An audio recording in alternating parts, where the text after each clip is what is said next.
in what was an absolutely chaotic bye week. Mayhem, carnage across the college football landscape. Notre Dame football finds itself climbing one position in the coaches poll, and I believe the AP poll too. Not to say that it matters that much. The real rankings that matter are going to come out when the committee decides to release them. I don't know the specific date of that. I'm going to have to look that up. At any rate, though, it was a very revealing week. We're going to get into it. I have some abstract thoughts for you today, and I want you to bear with me. So I was at my sister's wedding. I was the official for that wedding. It was great. It was out in the Denver, Colorado area, and very quiet, small wedding. It was nice. And I think if you're anything like me, when you're at weddings, you start thinking about your own love life. You start thinking about kind of what you're doing and what that might look like in the future, what you might want it to look like. And it really did. I've always been this way. I always start to think about that stuff when I'm at a wedding. I feel like it's a pretty natural thing. I'm probably not any different than you guys when it comes to that. And I'm a romantic at heart. So, when you think about these things, you start to think back to your history and your experience with love and what you've done in your relationships, what those looked like, what were the good qualities, what were the bad, what were the mistakes that you made. And it is interesting because you could probably always go back and look at those relationships and you'll more than likely think about the good times over the bad. And you start to kind of form an idea of what this person was. And then you may be in a situation in life where you run into that person or you kind of reconnect with that person. You catch up. And you realize that, damn, that idea that I had of that person was just that. It was just an idea. And I was watching, obviously, what went down in college football when I could. I had to be a good brother on this one, man. I was the official for the wedding. Again, I couldn't pull my typical bullshit. By the way, shout out to her for getting married on a bye week. Totally coincidental. She doesn't give a shit about Notre Dame football. She doesn't give a fuck that I like it. But she did it anyways. By the grace of God, we had a wedding on a bye week. Thank you. Now, I did miss out on one of the wildest weeks of college football that I can remember. This is some serious 2007 vibes. But back to the original point.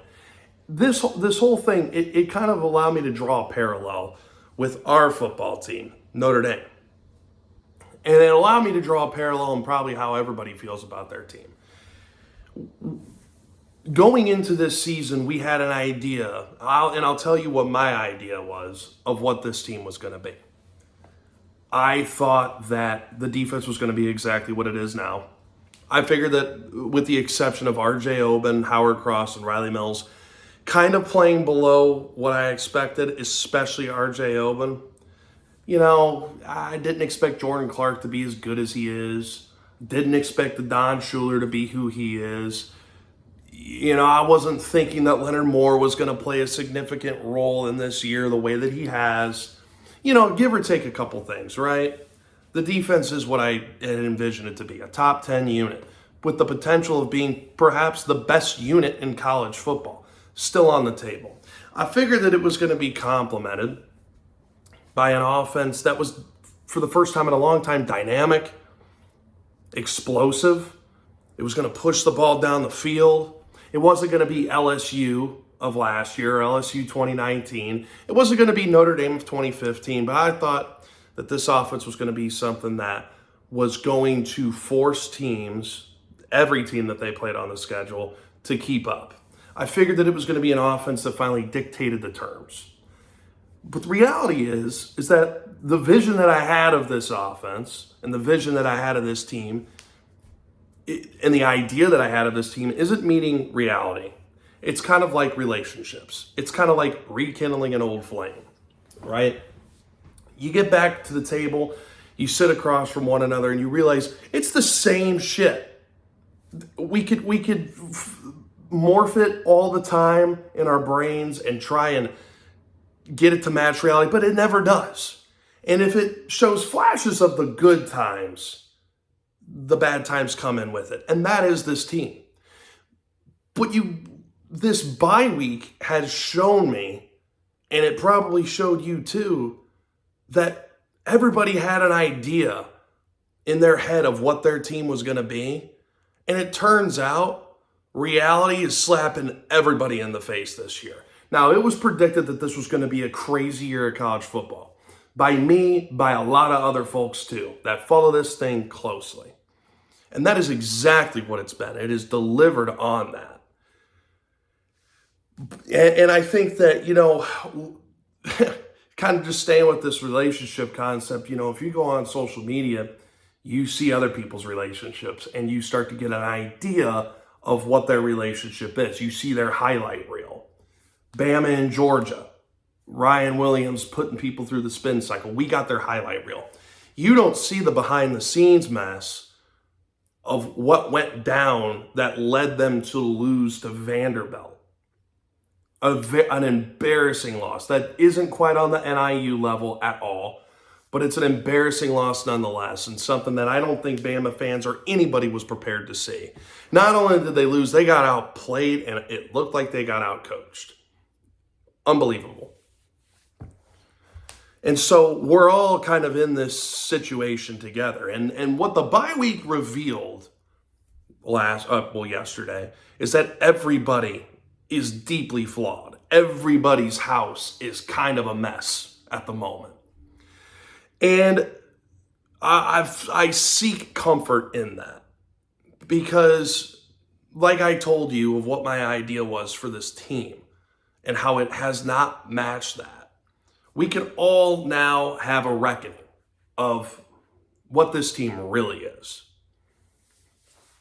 And if we're willing to accept that moving forward. So I'll tell you this. I don't think that Notre Dame is going to ever be the team that I thought it was going to be this year. The ceiling that I had in my head isn't going to be reached. There's a remote chance that it gets reached, but you get what I'm saying. There's a remote chance that I end up going out with Margot Robbie later, but you kind of get the picture. It's not happening.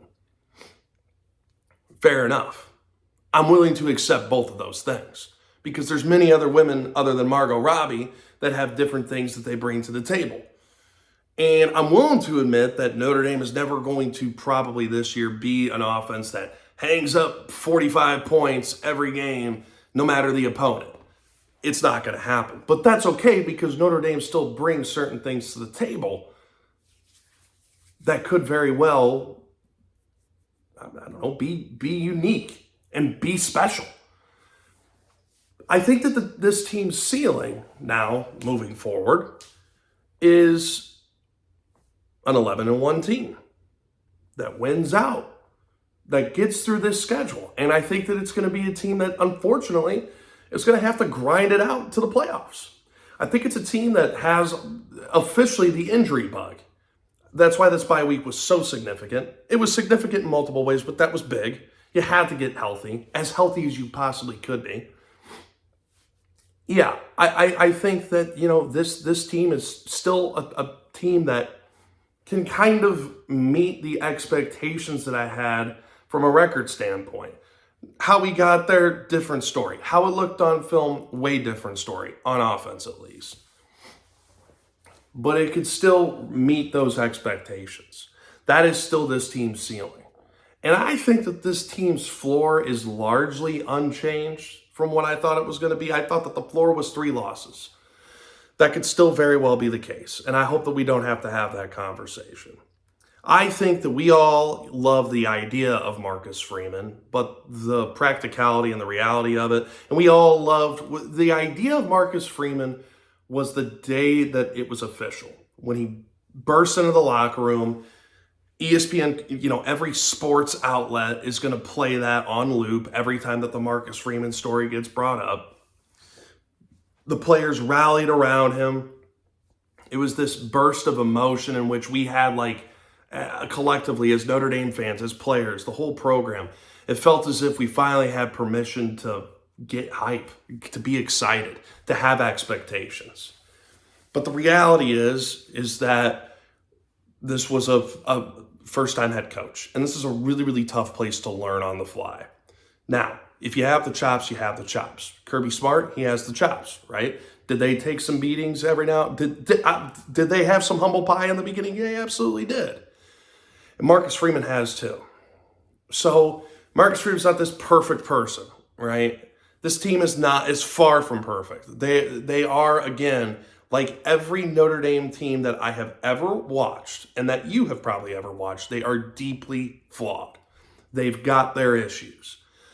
And what you have to be willing to do, I think, as a fan, as someone that's a part of the program, you have to be willing to do two things, maybe three. First, you need to accept who you are, okay? So what I accept this team as is I accept this team as one of the best secondaries in the country, if not the best. To be honest, I think they are the best. I think that you have one of the most special players in the backfield in Jeremiah Love in the country. I think he is truly underutilized still. I think that he has actually exceeded expectations just based on the film. And you've got a guy next to him in Jadarian Price that is very good in his own right. You have a linebacker room that's figuring it out. The five-man rotation isn't quite working as far as the linebacker room. We'll get more into that. The running back rotation isn't ideal at all. It needs to be rethought. You have a very, very flawed offensive line and an offensive line coach where I still can't come up with a true verdict on the job that he's doing. But they battle. They battle week in and week out. This team handles adversity very well. How they handle success is still to be determined. But we know that. We know who this is. This is a team that also is extremely undisciplined. It's an undisciplined football team. It lashes out when it shouldn't. It turns the ball over at inopportune times. It lets its guard down when you can't let your guard down. It flips the switch of killer instinct on and off way too much. And that is not something that you could flip on and off. It just has to be who you are every day. That includes preparation. And that's another thing. This team is wildly inconsistent. So those are the things that, you would like to fix, right? But in knowing who you are now, you have to understand that and you have to build around that. So we know what we're really, really good at Notre Dame with this team. Continue to build around that. Continue to work on the complementary pieces of this team. And what that looks like, for me, ideally, from a results standpoint, is this offense gets 3 drives better. I've continued to allude to that over the last 2 weeks or so. I think that this offense is 3 drives away from being exactly what this team needs. For me to feel comfortable, for us to not have to bite down every single game that we watch, they got to perform 3 drives better. How do you get there? This bye week offers a perfect opportunity to figure that out. I think that the first thing, and this is brand new, guys. This is something that there's whispers, is that they haven't made any changes along the offensive line. And I think that that's a mistake. I think that it's worth a second look at what you're doing at left tackle. You're telling me that Gerby Lambert isn't good enough to get some reps there. You're telling me that Sullivan Absher is that bad. You're telling me that Tosh Baker, a guy that played solid when he played last year, can't produce the same, if not better, results in pass protection than Anthony Knapp? I just don't agree with that. And this isn't an Anthony Knapp bash sesh, because that dude has battled, and he is put in a very tough position. That's kind of the point. You're 280 pounds, and you're a true freshman, and you're playing left tackle at Notre Dame. You're ill-equipped to take this role on. Even still, he's done a phenomenal job. Not a phenomenal job, but a very good job in run blocking. Same with Pendleton next to him. You could put some tape together on that left side of the offensive line and you could see where the coaching staff is going. Then you see what happens in pass protection. And there are mental errors that are being made that shouldn't be made. No matter the level of football that you're playing. It shouldn't be made anymore moving forward. It would be unacceptable, and that would be a knock on Joe Rudolph.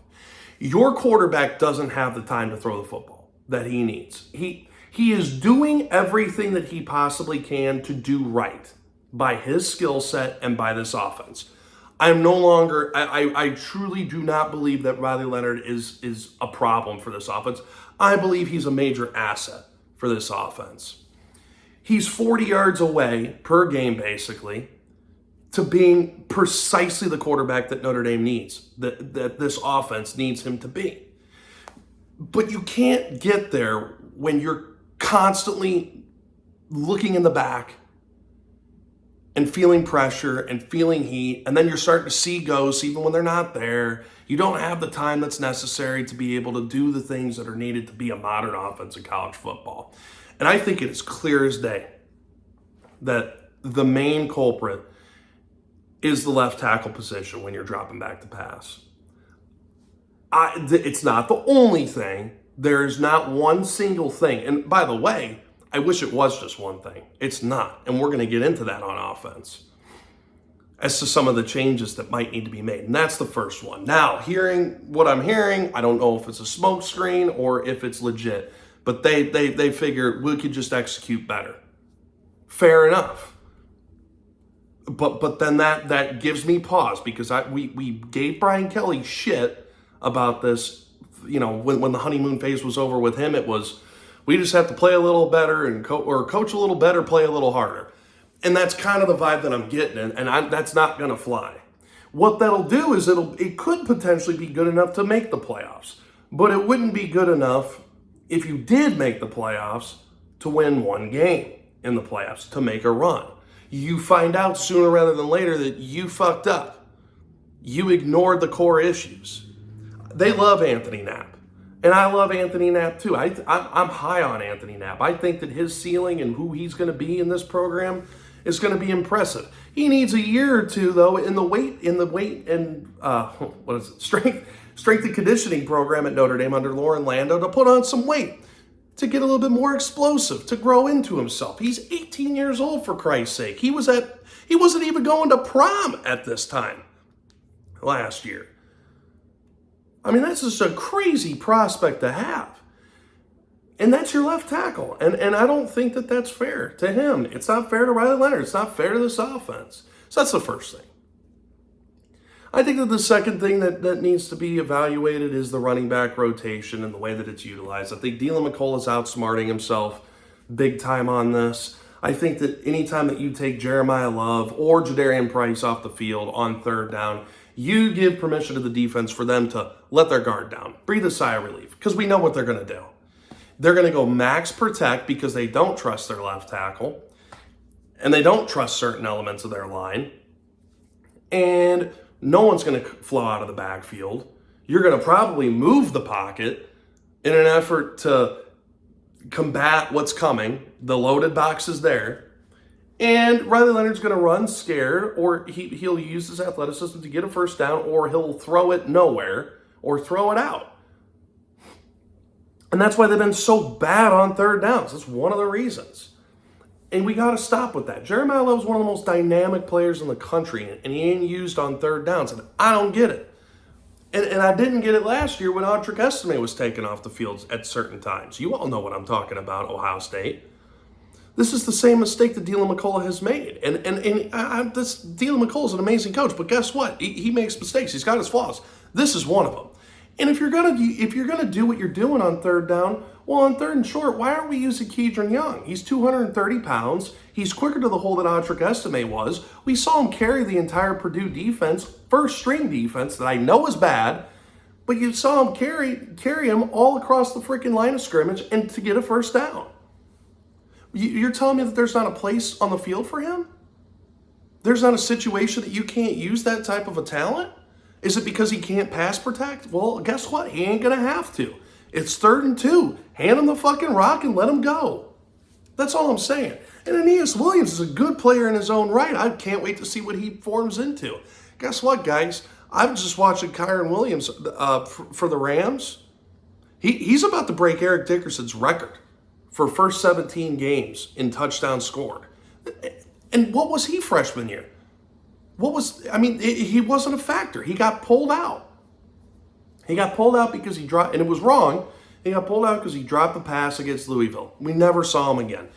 But I'm just saying, if Aeneas Williams has earned the trust like that, he's a good player. But we're not using them right. And I didn't agree with Jadarian Price getting pulled out of the game after the fumble. As impactful as that fumble was, as inexcusable as it is, I think it's equally inexcusable to keep someone like Jadarian Price off the field. He's a dynamic player in his own right who brings something different to the table. We have to, if all these guys bring something different to the table and they have a unique skill set, we got to go into that. And I can't be convinced that Aeneas Williams came here to Notre Dame to be here in pass protection. It's part of the position, I understand, but to make that his exclusive role, I'm not there for it. And he's not going to make the plays at this stage in his career that Jeremiah Love and Jadarian Price can. So we have to reevaluate that. The tight end position, moving on. The tight end position. Mitch Evans isn't 100% healthy. This is when you know it's bad. Is that we're having conversations about Mitch Evans' attitude and effort. Come on, when have we ever had that conversation with Mitch Evans? We've never had that. He has earned his right to be tight end one at Notre Dame. He's earned that right so much so that he needs to not be on the field right now. You need to get that knee 100% healthy, because what we're seeing is not the Mitchell Evans that we were growing accustomed to. He's far from that. He's a shell of his former self. And you got to get that healthy. You slowly but surely get him going. But I can't believe that putting him out there in these situations is doing him any good. The tight end room has been absent. It's been missing in action. After Cooper Flanagan messed his ankle up, it's been nothing. It's been invisible, to be completely frank with you. Eli Raridan hasn't been the player that I expected him to be. I don't know what it is. All I know is that when they try to make him an inline blocker, it doesn't go well. When you put him in a detached formation, like a trips right or trips left set, he does a pretty good job of blocking in space. Mitch Evans can't provide you watch the film against Louisville. He was a liability. They're pulling him and he's missing guys. He doesn't want to make contact. That's not Mitch Evans. That's not the player that we know. And then you got the one guy that you could really count on with that, Cooper Flanagan. His ankles is messed up. I don't know how much, if he's going to be 100% for the Stanford game, but I sure hope he is, because we need the help on the edge. We need it bad. His presence has been sorely missed. The tight end position has to be the tight end position that we know it could be at Notre Dame. Plain and simple. You want to talk about an easy way to be 3 drives better, to keep those drives alive for Riley Leonard, not to say stats are everything, for Riley Leonard to have 40 yards more in passing per game, right around where he should be and should be expected to be. Involve your tight ends. Ask more from that position. It's something that needs to be fixed. And I just don't believe that the way that they're going about it right now is appropriate. And the wide receiver room has also been a bust. It's been a bust. It's been the same old. And you start to wonder, I don't think this is a Mike Brown issue. I think it's way too soon for that. But you look at Mike Brown and you look at this unit, and you're like, why, I guess, would we expect this to be a special group? And that's what we were told all throughout fall camp. You wonder if the insiders got gaslit, because I feel gaslit right now about this wide receiver room. Chris Mitchell, he's a ghost. They don't use him, and when they do, it's predictable. His effort isn't consistent at all. He's disengaged entirely. The only time that they try to get him down the field is through a post route. I have a hard time believing that's the only route that dude knows. And then it's hitches, and it's outs, and it's nothing. There's no mesh. There's no levels, there's no smash, there's no jet sweeps with Chris Mitchell. There's no utilization of him. It's just another promising prospect that we brought in that I was skeptical of. I've been pretty upfront about that. That just hasn't performed. Jaden Greathouse, the guy who had the best offseason of all time, supposedly, is starting to get more involved, but it's like pulling teeth. Jordan Faison's hurt. That's why the wide receiver room isn't performing the way that it is. Stop it. Stop it. This goes way further than Jordan Faison in his absence, who also got rushed back against Louisville. Made a great play while that ended up knocking him out for the rest of the game, but that ankle's going to be a bitch all year long, man. It just is. So you can't rely on that. Bo Collins has performed well. He played horrible against Louisville. And this is what we're seeing. And it's really across the offense as a whole, but the wide receiver room is a really good symbol of that, is that one guy will play really well. Then there are going to be some guys that play like garbage. Then those guys will play like garbage, and then these guys will play well. It's this. It lends itself to this inconsistent product that we're seeing. But here's the thing. I think that Notre Dame's offense has found its baseline. I really do. I think that, after the NIU game, after the Miami of Ohio game and Purdue, it was too early to tell what the baseline was for this offense. I think we know it now. I think that the Louisville game is a great baseline. It's something you could definitely build on. You start very, very fast. You look good doing it. Your offensive line imposed their will. They looked great. They looked great. But then it just sort of fell off. What I'm going to be looking for moving forward is, what do they look like in the first two drives? Because the first two drives the second touchdown's more important than the first touchdown, in my opinion. You got to be able to step on teams and go and not let up.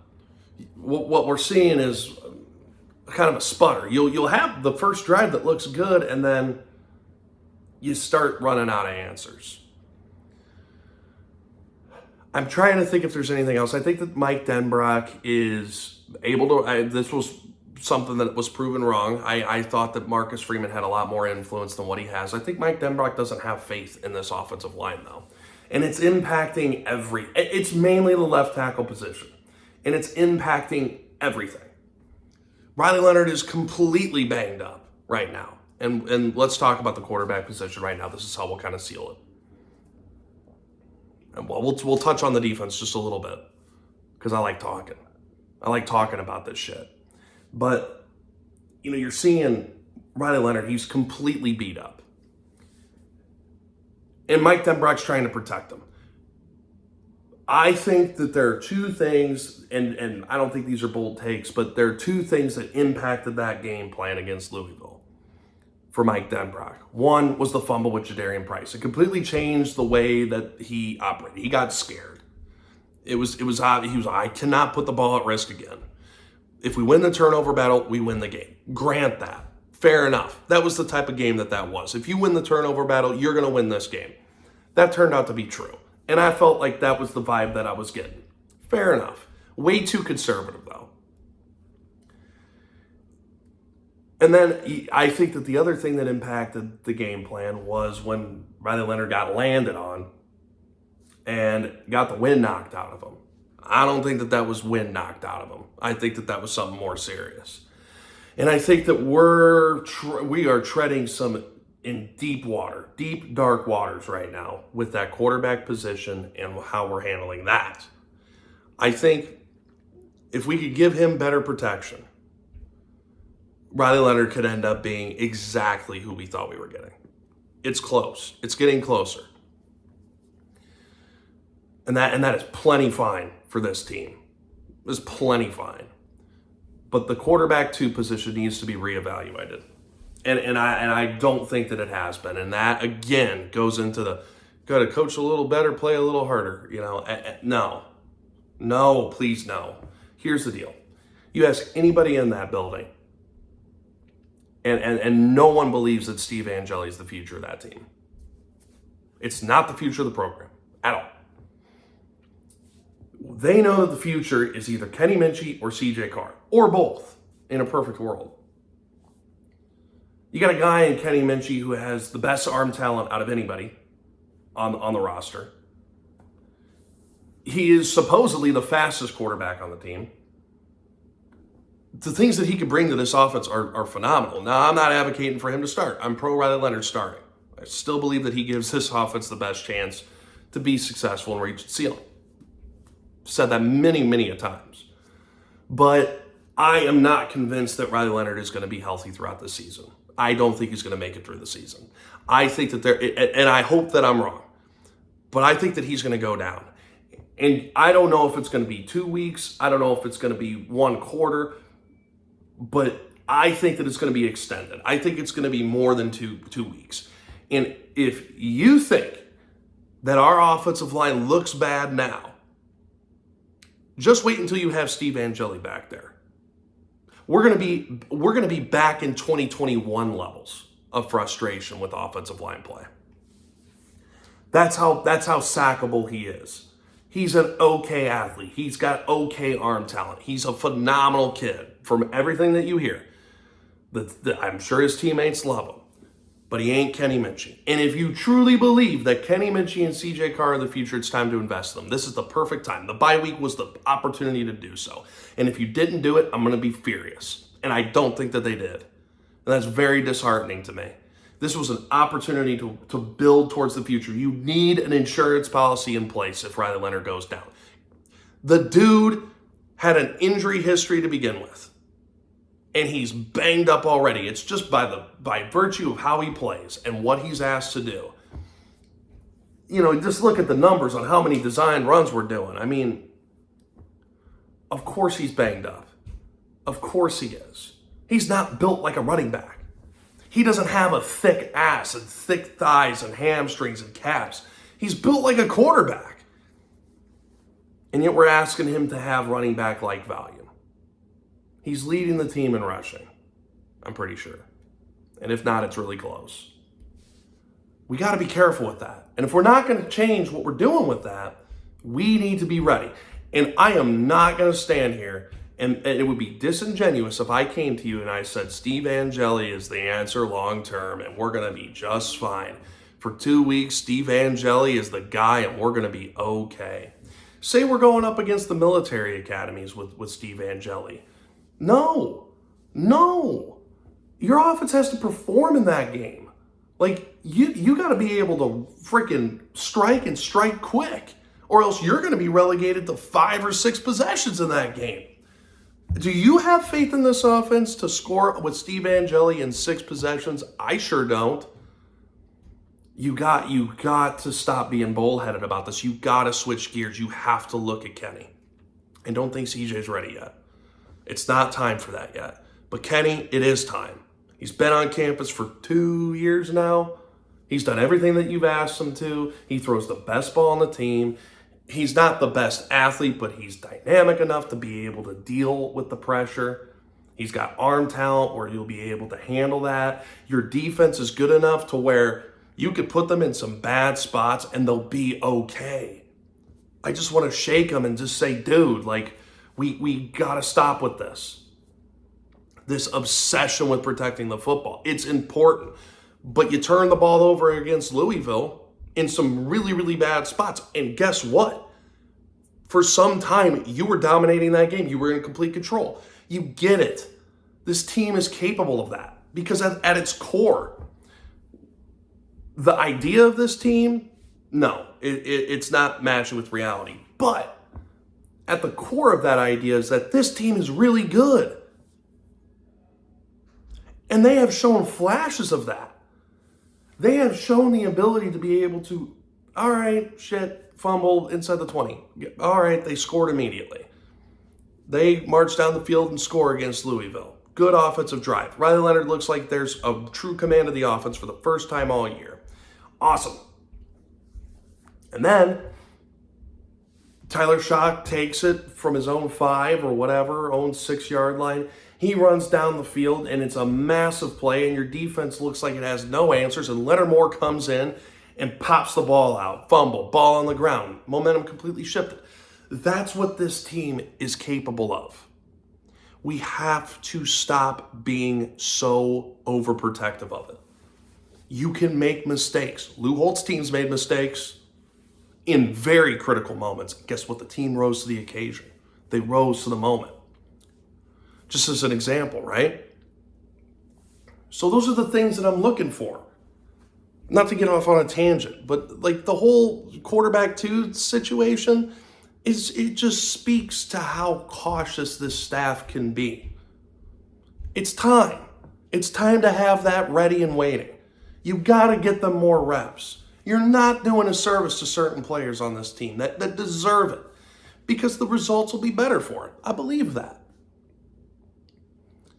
I don't know. That's just my opinion on it. But I'll say this on defense. Just a couple things, couple notes. Howard Cross played his best game of the year. I think Riley Mills played his best game of the year against Louisville.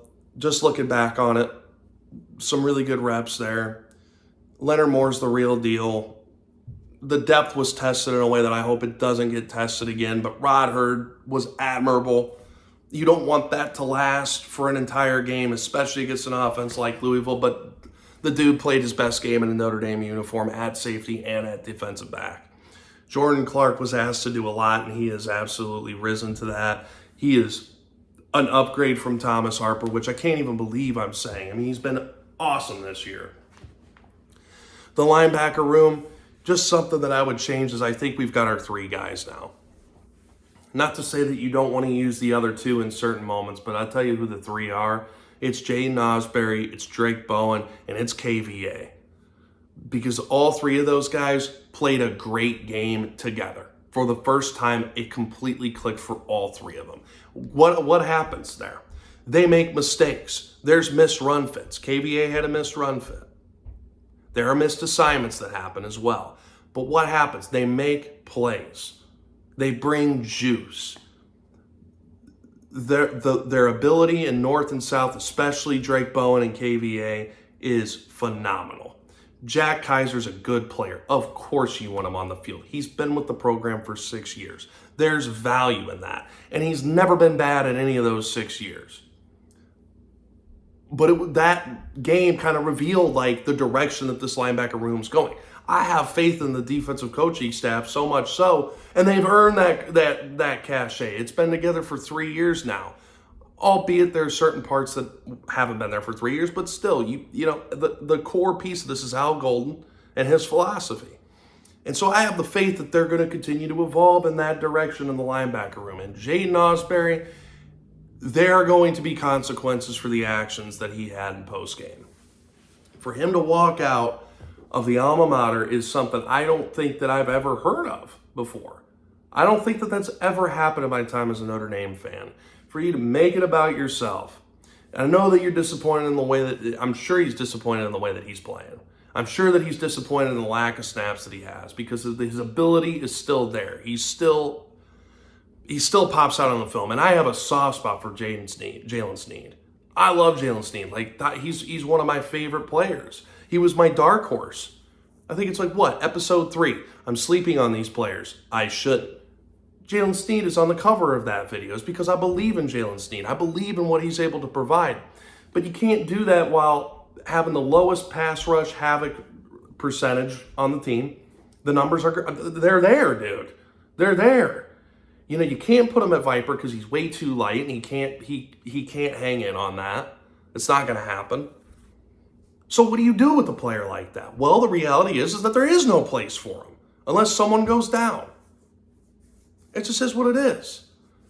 It is what it is. You put him out there in certain situations and you got to freaking execute in those moments. But you look at the film, he doesn't know what the fuck is going on. And inside, he is not an inside linebacker. If you're going to use him for one thing and one thing only. Go here at this spot and tattoo whoever is in that hole. Bring him off the edge. It hasn't been successful yet this year, but that could change. Junior Tuihalamaka is proof of that. He was invisible for much of camp. He's been invisible for much of his career. He hung in from 0 snaps against Texas A&M to 48 against Louisville. That's the antithesis of what Jalen Sneed was against Louisville. That's a kid that feels like something is entitled to him. Junior didn't. I'm sure he was frustrated at the lack of play that he was getting. I'm sure that he wasn't happy with the results. He hung in. Xavier Watts is the same way. I'm trying not to get sidetracked, but I think that the rotation is, our best rotation at linebacker is Ausberry, Bowen, KVA. I think it's obvious at this point. And it flashes. We haven't seen the last of that group, man. That is going to be very fun to continue to watch. Now, I want to talk about Viper real quick. I want to talk about both end positions real quick, and then we'll just kind of close things out. It's going to suck. The news is not going to be good about Boubacar Traore. It blows. And that is a position that in the past just hasn't produced what it's needed to. Jordan Botelho was playing his best football. Boubacar Traore was showing himself to be a round one type guy. Like, that's what those guys look like, is Boubacar Traore. He's probably out for the year. Just the rumblings. Nothing official. Notre Dame's being weird about injuries. We know how that goes. So now you're in a position where Junior Tuihalamaka has to step up, and you don't know if that's going to work out, but he did. That's amazing. RJ Oben's done. More Josh Burnham, please. More Bryce Young.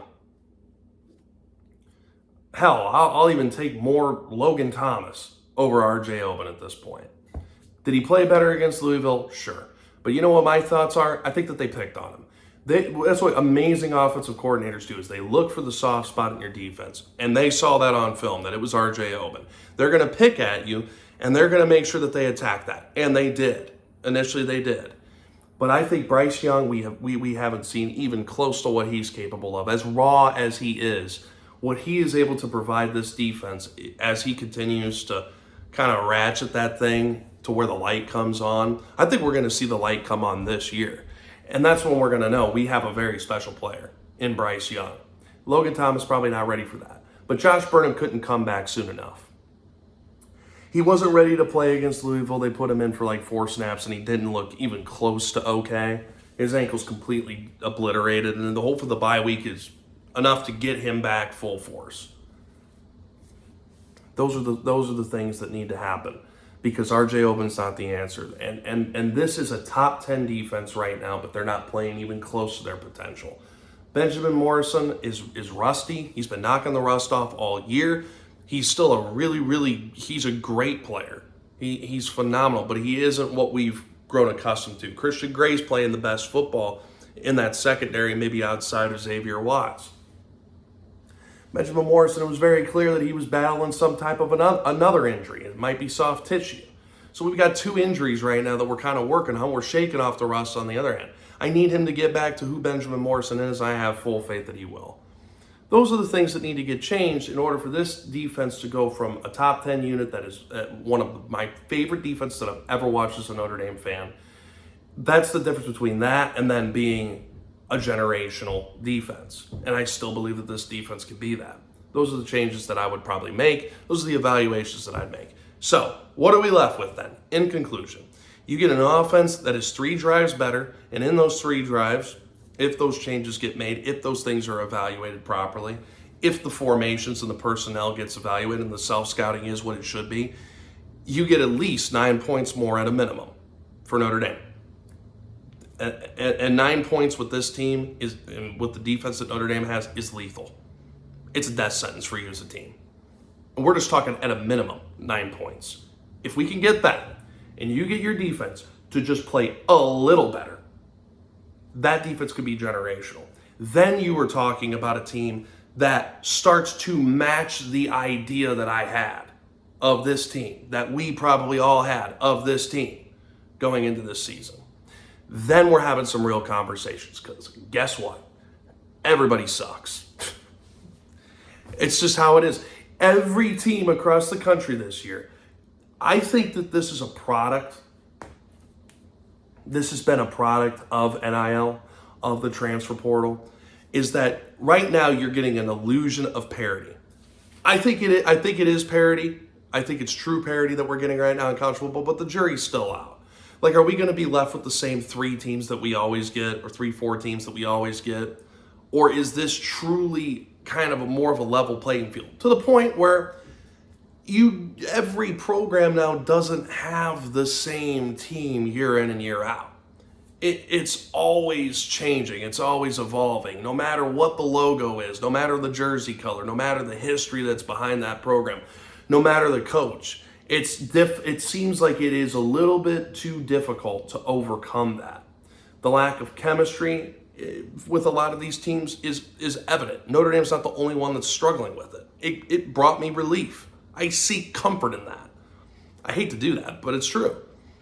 Alabama's a great example. 1 minute you could beat anybody across the country and you look like you are the best team in the country, and then you lose a game like Vanderbilt in which you got completely outclassed. Notre Dame goes into Texas A&M's house and they dominate Texas A&M in one of the loudest stadium environments in the country, which it is, in what was a freaking massive game for Texas A&M. Notre Dame, you go in there and you win. You get the double digit. You get the double-digit nod. And then you lose to Northern Illinois. Texas A&M, they lose to a team that just lost to Northern Illinois, and they curb stomp Missouri on Saturday. And now everybody's like, oh man, this is a totally different Texas A&M team. Yeah, you know what? Each week now, this is what we're going to have to accept as the narrative moving forward. Each week, you're going to have a different team out there. This season is going to be determined.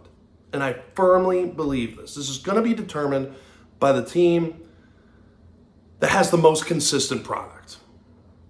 I know that sounds like no shit. I get it, but it's going to be survival of the strongest right now. Kind of like the COVID year in 2020. That was going to be determined by who had the most continuity from a program perspective. It was Brian Kelly's best coaching job, for sure. One of his best coaching jobs, without a doubt. Because he was able to keep the team disciplined. They kept them out of trouble. There were no positive COVID tests. And they found themselves a team that was woefully undeserving of being top four in most years. They found themselves in the top four.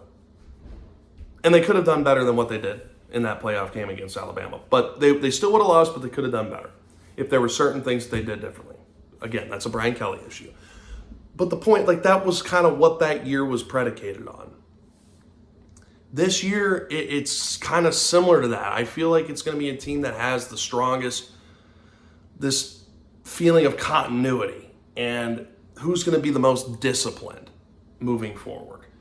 That's not who plays the most scared, who's obsessed with, protecting the football. No, it's cleaning up the bullshit. It's cleaning up the dumb mental errors. It's figuring out this left tackle situation and giving Riley Leonard just a little bit more time to throw. And you got to make sure that your receivers are bringing a consistent effort, not just in perimeter blocking, which they've done a phenomenal job with the way that they're running their routes at the top end. We got to find a way to get these guys involved. And we got to make sure that the coaches are staying engaged on that too. And you got to make sure that there is consistency in your preparation. So who has the most consistency on the field more than likely has the most consistency in their level of preparation week in and week out. That's the team that's going to win it all. And based off of last weekend, it's Sunday that I'm filming this, so based on Saturday, I came away with the conclusion that I think that Notre Dame can be that team. They're not going to be what I thought they were. The idea that I had of them in the back of my head and also in the front of my head is not going to be this team. But if they are able to bring a consistent level of preparation, be able to handle success, and then put that product on the field that gets incrementally better, by the time you play USC, you could curb stomp those guys. And you find yourself in the playoffs. You could potentially be playing at home. And that is just, I don't know what type of a home field advantage there's going to be. I know that the College Football Playoff Committee or whatever allots certain amounts of tickets for both fans, but that's a home field advantage. That's so special that you get an opportunity to do that. You get an opportunity to win that game, and then we will consider this season a success. The chips will fall where they may. But if you could get to that point, you have proven to yourself that you were capable of this. I believe now, about halfway through this season, that Notre Dame is still capable of that. The ceiling is still there. If they play like how they've played lately, that's the ceiling. But I think that they could be better than that. And if they could fix that consistency issue, then we'll see what this team can be. Because it's out there for the taking. It's everybody has a shot, in my opinion, in that top 12 right now. If the playoffs were played today, I think Notre Dame could potentially beat every team that they play. They could, I get it. They could be hoisting a trophy at the end of that. Because I believe that this team can truly beat anybody. I believe that this team can make every game ugly, and they can keep it close with anybody. On the flip side, a lot of games that they play could be close. This could be a mentally exhausting year. It already has been. This schedule's not a cakewalk by any means, but it's also not a buzzsaw. This team is in the perfect moment, in the perfect situation right now, aside from what happened against NIU.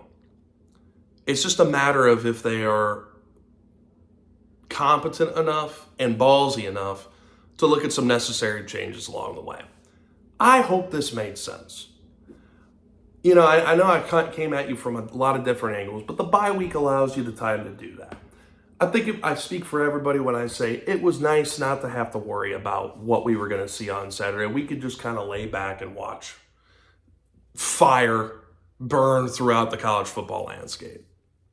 I think that was a very, very satisfying thing for me. Not because I want to shit all over Alabama and shit all over Michigan and Tennessee and Missouri and all that. No, that's not what this is. It brought me relief. It showed, oh, damn, we're kind of all in this together, college football world. And it made me think about this team just a little bit differently. I still have a weird feeling about this squad. I really, really do. And I have come to the conclusion they're not going to be what I wanted them to be. But what they can be is still potentially good enough to make a run in the playoffs. We're going to find out more. Stanford's going to be a great challenge and a great test for what that preparation was. What are the potential changes that they made, if any? What is this coaching staff's mindset right now? What are the players' mindset? Are they hungry, or are they just satisfied with being where they're at? And they're going to try and coast through a game against Stanford at home again. We know how that went. We're going to find out. We're going to find out. And I said, and I promise I'll conclude on this. I said after NIU, is this team man enough to take it? Because it's still there. We are starting to get answers to that. It has not been an overly satisfying product to watch. It is hard at times to root for this team and the product that we see. It's very hard to co-sign on it. And I'm not ready to co-sign on this team yet. You know what that feeling is. You know what that feeling is. We've had glimpses of it. 2012, we had glimpses of it. 2015, we had glimpses. 14, we did too. We've been burnt so many times that I'm not ready to co-sign on this team yet, even though they are playing better, even though I'm starting to see some good things. Really, there's still a ways to go. We'll have to figure it out. We're going to figure it out together, guys. I don't know what episode this was. I think it was episode either 13 or 14. We're going to continue to do these. We're going to continue to pump it out. I ain't giving it up. I am not giving this up.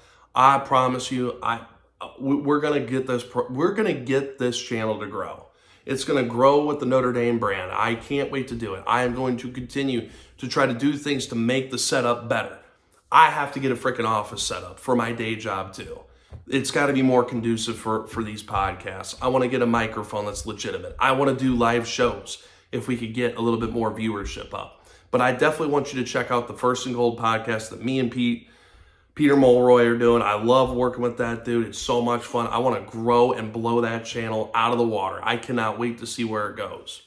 I want you to like, subscribe, comment. I want you to participate. I want you to discuss. I want to have these conversations with you. I get back to just about everybody that I can that ever comments on my videos.